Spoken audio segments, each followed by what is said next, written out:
Salut à toi et bienvenue sur la chaîne d'Agilio. Alors aujourd'hui, je voudrais essayer un nouveau format de vidéo.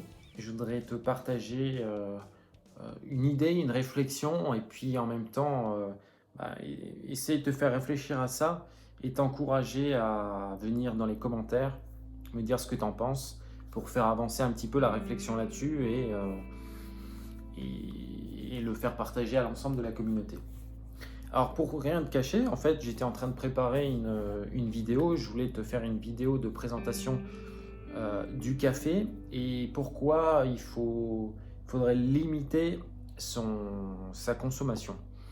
Alors moi personnellement, j'ai pas totalement arrêté le café, mais je le consomme un petit peu comme un produit de luxe. Pourquoi? Parce que c'est un produit qui vient de loin, qui est importé et son importation forcément a un certain coût écologique au niveau du transport. Donc pour lutter contre ce coût écologique, je vais limiter ma consommation de café. Ma réflexion, elle est là. Pour tout te dire, à un moment donné, j'avais complètement arrêté de boire du café.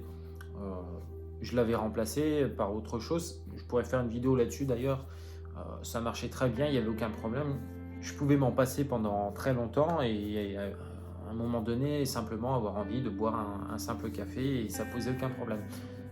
Le seul truc, c'est que ce simple café que je buvais une fois de temps en temps, pour des raisons digestives, on va dire, euh, c'est compliqué d'arrêter totalement. Alors comme j'aime bien le café et que j'ai pas forcément envie d'arrêter totalement d'en boire, j'en consomme régulièrement mais de façon limitée et à petite dose pour justement lutter contre cette pollution liée au transport. Bon, alors le sujet de la vidéo, c'est que j'ai fait un petit peu des recherches sur le café. Je vais te faire un résumé très rapide. Grosso modo, le café, il a été découvert autour du XVIe siècle par là. Il paraîtrait qu'un paysan avait des chèvres. Ces chèvres ont mangé les baies des caféiers. Ce paysan s'est rendu compte qu'en fait, les chèvres étaient un petit peu plus toniques, plus énergiques, etc. Chaque fois après avoir consommé ces baies. Donc à partir de là, il a remonté l'information aux religieux du village qui, après avoir consommé un jus extrait de ces fruits, s'est rendu compte que il avait une capacité à tenir la prière beaucoup plus longtemps, notamment le soir. Donc à partir de là est née la consommation de café. Il y a eu tout un business du café, ça s'est développé un petit peu partout dans le monde. Et chose que j'ignorais, moi je pensais que le café c'était quelque chose qui était produit plutôt dans des zones un petit peu tropicales. Et en fait le café a été produit un petit peu partout dans le monde. Je dis ça entre parenthèses, hein, bien sûr, au Groenland il n'y a pas dû y avoir beaucoup de caféiers. Et de là est venue ma réflexion. Alors bien sûr, je te dis, ça a été produit un petit peu partout dans le monde avec plus ou moins de succès. Et donc aujourd'hui, ça vient essentiellement de certaines régions du monde, un petit peu éloignées de chez nous, pour des raisons d'une part de facilité de culture, d'autre part, il y a un business qui se fait là-dessus, parce qu'on pourrait très bien chez nous produire du café. Dans des conditions un petit peu particulières, effectivement, il faudrait le faire sous serre, etc.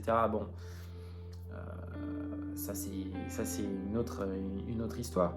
Mais en fait, ma réflexion porte sur le fait que le café, il a été importé depuis le XVIIe siècle à peu près. On a fait des importations un petit peu partout dans le monde. La réalité, entre autres, économique a fait que il y a eu plusieurs renversements dans ce marché, dans le marché du café en général. Mais en fait, on a fait du transport et de l'importation de café bien avant l'invention de la machine à vapeur, par exemple. Donc, le problème d'un point de vue purement écologique, je parle ni d'économie, ni de travail, de coût du travail, etc. Je parle pas de ça, c'est pas le sujet de la vidéo. Bien que on peut en discuter, on peut en débattre, mais c'est pas le sujet. Donc, je me fais la réflexion que le problème n'est pas lié à l'importation de tel ou tel produit, mais le problème, il serait plutôt lié à la façon dont on va l'importer. Je ne pense pas que l'importation au XVIe siècle était d'une pollution extraordinaire. Il n'y avait pas d'avion, il n'y avait pas de train, pas de machine à vapeur, pas de pétrole. Donc bon, à partir de là, ça ne devait pas avoir un impact phénoménal. Mais par contre, dans nos modes de consommation d'aujourd'hui, il faut que ça soit livré rapidement, facilement, et peut-être que c'est à partir de là qu'il faut réfléchir.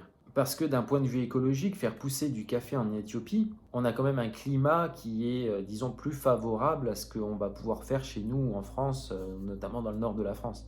On va devoir faire des serres, potentiellement des serres chauffées, etc.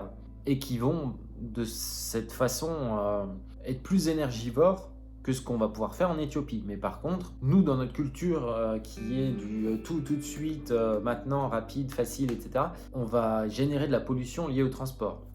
Et pourquoi pas réfléchir à adapter ce transport, à avoir d'autres types de transports moins énergivores, et peut-être que une partie de la solution est là. Laissez les pays, laissez dans les pays chauds, l'Éthiopie, le monopole du café, c'est pas un problème. Mais par contre, réfléchir à nos modes de consommation, pas forcément avoir tout de suite, et utiliser des modes de transport qui soient moins polluants.